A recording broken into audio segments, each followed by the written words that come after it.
I do also talk about just random. I'm sorry, it looked like my dog overdosed and passed out, and so I'm just putting that away. It just looked really weird.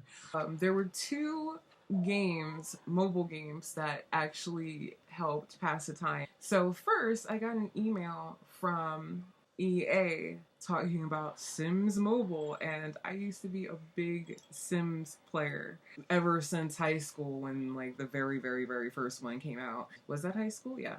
That was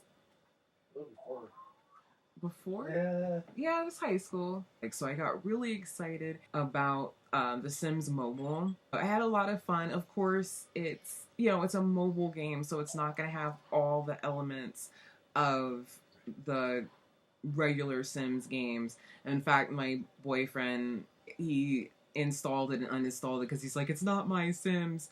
I think he's mad because you can't really like burn your house down on purpose or lock him out of the room or something. They don't have that health gauge where they don't have that gauge where it's like bathroom energy, blah blah blah blah blah. It's just one gauge for energy because each thing you do costs energy, and it's a free app, but of course there's in-game purchases. So if you wanted more energy or you wanted more money or blah blah blah blah, there are things that you can purchase to add to the game with your own money, but obviously you do not have to. I actually enjoyed it. It's not, I mean, especially since it's been a long time since I've been able to play a Sims game. Then there was an app that kind of eclipsed it. I had no idea this existed. I don't know how I did not know, but I did not find out about this until apparently The Sims needed to do an update. So as I went on the Google Play Store to do my update, I happened to see similar games.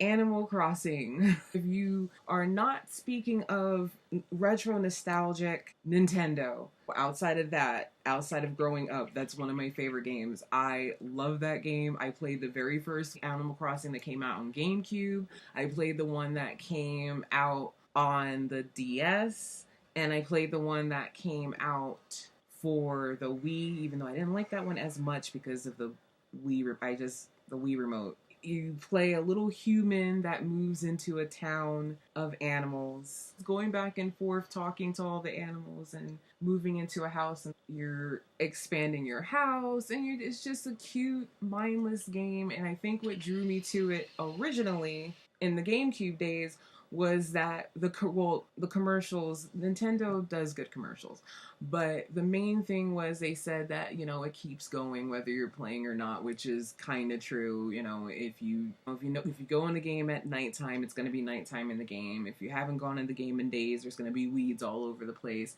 Animals move in and out. If you had a memory card with a completely different game save from someone else's game, an animal might move from that card to yours and move into your town. It was just insane. It was such a cute little game. I found out that they had a game. This game is called Animal Crossing Pocket Camp. So it's a mobile game, so it's not going to pull in every single element of Animal Crossing, but basically the premise is that you're a little human who becomes a campsite manager. It's just your job to invite animals to your campsite and decorate, and it, like I said, it's mindless. It just keeps going. There's goals because there's like daily goals and stuff like that and time goals, but it's not a game that you win. Is what I'm trying to say. And it made me very, very happy. I think those two little mobile games really just distracted me from quite a few times from the fact that I just wasn't feeling well. It's a lot of fun. It's a lot of fun and it's so cute. I love it. I'm actually, one thing I will say about Animal Crossing, I am impressed about how they address certain things.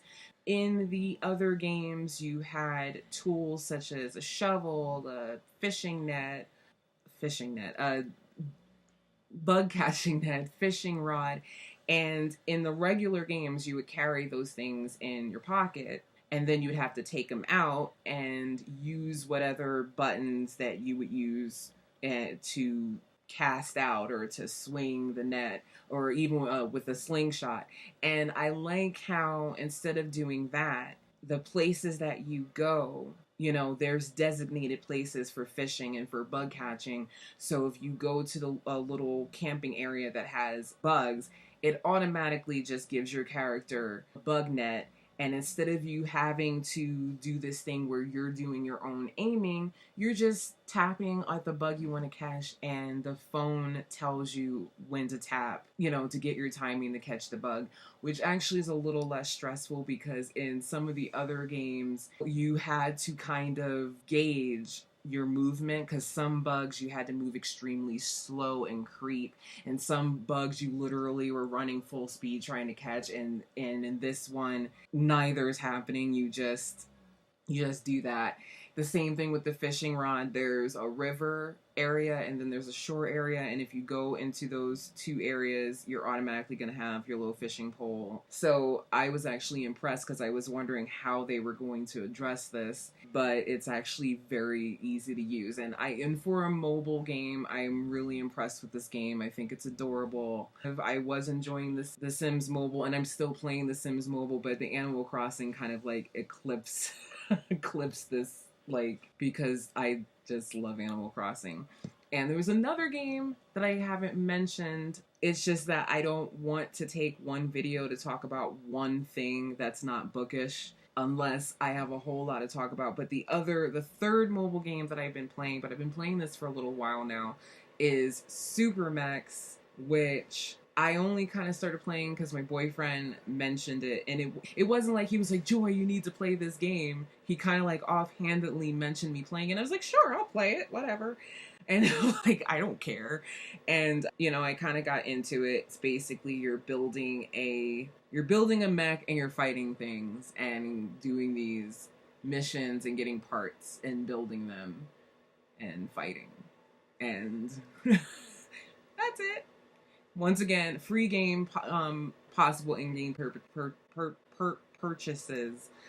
I hadn't played it as much in the last few weeks because number one, I hadn't been feeling well. Number two, Animal Crossing and The Sims kind of took over my life. But my boyfriend kind of helped push my mech along and kept making sure I was logged in every day, because a lot of these games you get incentives for the fact that you've logged in X amount of days in a row. And they just did this update that just like has like have people rioting in the forums. I would say rioting in the streets, but I'm sure they are. But a lot of us don't leave our houses, not because I know I'm like very reclusive, but like it's almost like they're punishing the higher ranked people. I'm and not the lower rank. Hmm? And the lower rank. Well, the lower ranks can still do one-on-one.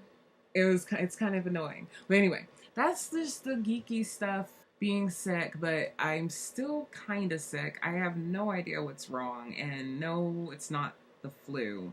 It may as well have been, for the amount of just energy and time that I've lost, being just fatigued for a month and being in pain and stuff. Zelda wasn't feeling well either. She's feeling a little better now.